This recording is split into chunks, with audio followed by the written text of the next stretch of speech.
بتا دیے نہیں وہ میرے پیسے لا کے کھلوتے رہو کہ جو وہ بات چاہیے اس پر عمل کرنا یہ حقیقت ہے. اس لیے میرے بھائی ایسے لوگوں سے نسبت رکھو.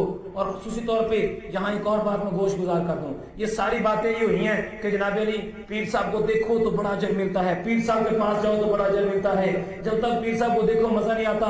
یہ سارے قاعدے قانون مردوں کے لیے ہیں, عورتوں کے لیے قاعدہ قانون نہیں ہے. عورت کو ضرورت نہیں پیر صاحب کو جا کے دیکھنے کی, یہ پلے باندھنے بات.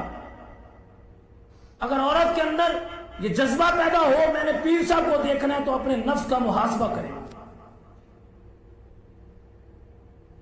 اگر عورت کے اندر یہ چیز پیدا ہو جائے کہ نہیں میں نے لازمی ملنا ہے تو اپنے نفس کا محاسبہ کرے, سمجھ لے کہ وہ دین سے دور ہو رہی ہے.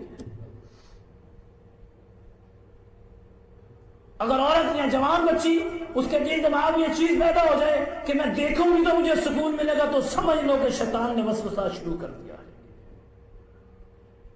اور اگر پیر صاحب کے دل میں بھی یہ بات پیدا ہو کہ ہاں میں نے بھی دیکھنا ہے تو سمجھ لو کہ پھر معاملہ ٹھیک نہیں ہے. یہ مردوں کے لیے سارے معاملات ہیں, عورتوں کے لیے نہیں. اور خدا نہ خواستہ کسی کے اندر ایسا ذرہ برابر بھی چیز پیدا ہو جائے تو اپنا احتساب کرے, ورنہ دونوں جہنمی ہو جائیں گے, ایمان ضائع ہو جائے گا ان کا. گناہ کار ہونے سے ایمان ضائع نہیں ہوتا, لیکن یہ بات یاد رکھیں شیطان کی چال ہی ہے, وہ پہلے گناہ کرواتا ہے اس کے بعد آپ اس کو ایمان کا بیڑا غرق کر دیتا ہے. آج تو صورتحال کچھ اور ہے نا. وہ کل ایک ساتھی میں آیا تو ایک ساتھی نے مجھے آ کے بتایا, کہنے شوکت صاحب میری سسٹر بیمار ہو گئی تھی تو میں پیر صاحب کے پاس لے کے چلا گیا. تو پیر صاحب نے دم کیا, نعوذ باللہ من ذالک, اللہ تعالیٰ ہمیں اپنے حفظ و امان میں رکھے, اللہ حفظ و امان رکھے. کہنے پیر صاحب نے کہا نعوذ باللہ لفظ کہنا یہ گناہ ہے وہ تو ان کے لیے. کہنے لگے انہوں نے کہا جی ٹھیک ہے اس کو میرے پاس چھوڑ دو, کل آ کے تم واپس لے جانا اس کو. او بھائی خدا را بیماری اللہ کی طرف سے آتی ہے. وَإِذَا مَرَضْتُ وَهُوَ يَشْفِينِ, جب میں بیمار ہوتا ہوں میرا مالک مجھے شفا دیتا ہے.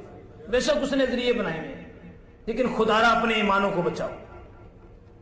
اللہ اس کے رسول نے جب منع کر دیا میرے بھائی دیکھنا گناہ ہے, دوبارہ نظر ڈالنا گناہ ہے, تو چھوڑ کیا نا.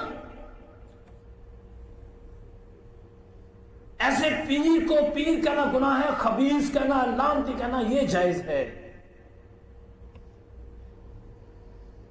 اس لیے میرے بھائی آپ بھی اللہ والوں کے پاس جا کے بیٹھتے ہو. بات تو یہ ہو رہی تھی, ایسے آپ نے غصہ دلا دیا کسی بات پر, بات تو ہو رہی تھی کہ نسبت تھی, کہ نسبت بڑی چیز ہے. کسی دن آپ کا دل چاہے گا نا, جس دن آپ کا دل چاہے گا تو پھر آپ میرے پاس آئیے گا جلدی جمعے والے دن اور بتائیے گا کہ توجہ کس کو کہتے ہیں, پھر آپ کو بتائیں گے توجہ کس کو کہتے ہیں. توجہ دوسری کو کہتے ہیں نا, بندہ ایسے بیٹھا ہو تو مدینے کی سیر کرے, ایسے ہوتا ہے. لیکن ایسے جس دن کبھی آئیں گے تو پھر مدینے کی سیر ہوگی نا, ایسے تھوڑا ہوگی. ایسے ہی نا بائی موٹر سائیکل سٹارٹ کھڑی کر کے ہونے پیر صاحب مل کے آیا تو ایسے نہیں نا پھر سیریں. اللہ والا کہتے کس کو ہیں,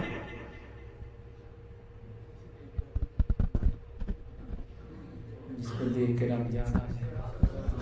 اچھا اس کو کہتے ہیں اللہ والا جو ہر ویلے, کس وقت, ہر ویلے, ایسے نا ہر وقت اسی کی بات سنے اسی کو اللہ والا کہتے ہیں. جو دنیا کی باتیں سنے اسے اللہ والا. اس لیے بھائی نسبت والوں کے پاس جا کے